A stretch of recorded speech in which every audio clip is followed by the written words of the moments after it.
Former Blue Bomber kicker and punter Troy Westwood is with us this morning via Zoom. He says for years he's watched from the sidelines as several CFL teams in the league lost money, and he says it's time to shake things up. Good morning, Troy. Morning. How you doing? Good. So why don't we start with the criticism of this becoming more like the American game? What would you say to that? People that are fearing that.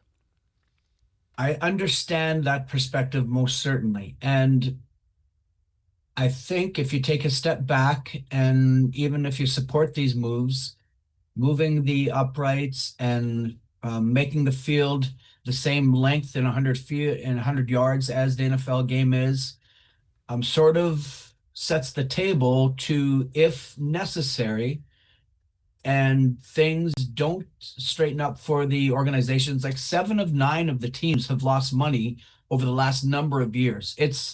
And they're bleeding money profusely. So something needs to, you can't just, I don't think the CFL can just sit stagnant and wait and try and do things in any other way except what they're in a provocative matter as they're doing right now to try and find some way to infuse some more excitement and interest in the league.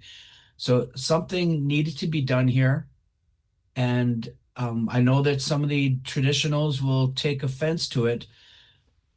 I also think that when we're from the prairies and we're from Manitoba, Saskatchewan, we kind of live in our own little bubble and think that how much we love the game and the support that is generated is shared right across the nation. For the last 10 years or so, the Toronto Argonauts have averaged 14 or 15,000 people a game. BC in the last 2 years only have averaged over 20,000 per game. So there is waning interest that has been there for a long time outside of the prairie provinces.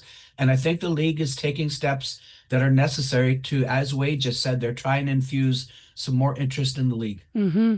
And you're right. You're talking about that prairie bubble and our sensibility. I mean, the Blue Bombers and the Rough Riders, often the only two profitable teams. I think last year's stat was they were the only two profitable teams. Yes. I guess CFL Commissioner Stuart Johnson also said, and I just want to go right to the big question here. It's not on the list this year, but the commissioner said he won't say never to 4-down football. So is that a step too far for you, or would you say that if we want the league to survive, nothing should be off the table?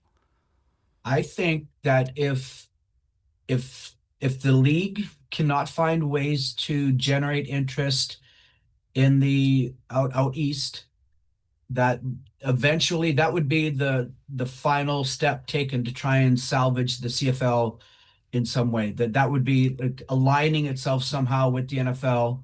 I think most folks see that as a sort of a suicide step for the league, but desperate times call for desperate measures. And if the league owners continue to just lose their shirts, sort of thing, that would be something that a measure that would need to be taken.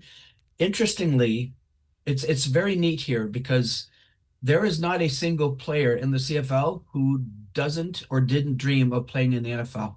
There's not a coach that didn't dream, or maybe except for Mike O'Shea because he's so doggone Canadian, but all the coaches would love to jump to the NFL. All the officials in the CFL would love to jump to the NFL. All the kids playing back on the playgrounds and stuff like that probably dream of being a Blue Bomber and things of that nature, but they also have this larger dream. Hey, if I could make the NFL, that's the ultimate thing. Yeah. Out in BC, they play 4-down football because they are aligned with the American colleges and stuff like that. So yeah, I think it could happen. There's a bit of a get real moment, as you say, around the viability of the league and profits in your perspective. I want to ask you about being more entertaining. So let's pick one of the rules here. So the Rouge, which, by the way, I had to Google why is it called the Rouge. I think back in the day it was a red flag involved, and so they looked at it. It was Red Rouge. How is that going to be good from a player's perspective? Do you think that one, you're no longer going to be able to, as our sports reporter put it this morning, make an error, a kick goes through the end zone, and then you're awarded a point for an error, as he put it, and then games can be lost on that. So what do you think of that rule change? Yeah, this is something that is really that has been questioned for a long time. So as far as football, like I guess the truest sense of having to get have the ball go through the uprights or cross the goal line to get points in the truest sort of a sense of football, or maybe it is American football, taking that away people call it the loser point, but the goal in football is to push the ball down the field, and you gain points or opportunities to score to do that. So you have to be close enough to the end zone to secure that rouge. So I get it totally, the failure point and that sort of thing, folks calling it that if you miss a field goal. But there is also the notion of actually pushing the ball down the field that a traditionalist such as Mike O'Shea would hang on to. So I understand removing it because this is the rouge has been up and people scoff at it for a long time.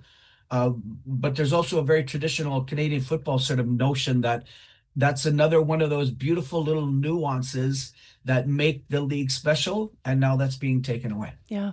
Just as a last quick question here, we've got about a minute left here, Troy, but I want to ask you, obviously, as a former kicker, so they're moving the goalposts back and then the field's shorter. What kind of an adjustment would that mean? How hard is that going to be for, not just for, for kickers specifically, I'm thinking now? It doesn't make any difference for kickers. It's just the uprights are in the back, which is a long time coming for safety. It also frees things up in front of the end zone, I think, where a lot more points, crossing routes and things like that are in play. I think we're gonna get to a point where, like, can you believe those goalposts were in front and players actually had to deal with running into the goalpost or throwing the ball into the goalpost, stuff like that. And for kickers, it really doesn't matter at all where the uprights are situated. It'll take very little to get used to it and that sort of thing. So I think moving the goalpost is a very good idea. Yeah. Well, now you have the whole line, I guess, to push across if you're pushing the ball, or you can make a pass in the middle now, and maybe we'll see some of those exciting plays. And for the old timers, there was a huge game. We played the Baltimore Stallions. I think it was in the '94 era or so. Gerald Wilcox was cutting across the field. It was a cold, brutal day, a real tight game. Matt Dunnigan, he's got him wide open, throws to hit him for a touchdown, bing, off the upright. So it does come into play in a negative way sometimes. All right, Troy, thanks for your insight. Appreciate it.